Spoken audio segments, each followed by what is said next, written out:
Ang tamis ng candidates ay tunay na nakabibighani, lalo na para sa mga mahihilig sa matatamis. Ang tradisyonal na pagkaing Tsino na ito ay may kapanapanabik ding paraan ng paggawa. Ang mga sariwang dates ay pinapakuluan sa maraming rock sugar syrup na siyang pangunahing sangkap ng masarap na minatamis na ito. Ang pagpapakulo ay tumatagal ng karaniwang 2 oras. Pagkatapos nito, inaalis ang mga dates at pinapalamig ng 1 oras at ang syrup ay sinasala. Maaari pang gamitin muli ang syrup para sa susunod na batch ng dates. Kasunod nito, inihahanda ang uling na apoy at iniihaw ang mga dates sa bamboo rack sa loob ng 24 na oras.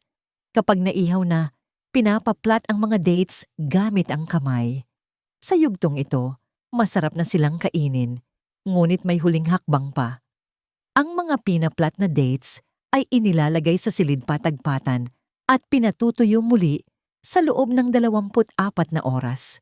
Sa wakas, handa ng kainin at namnamin ang masarap na candy dates.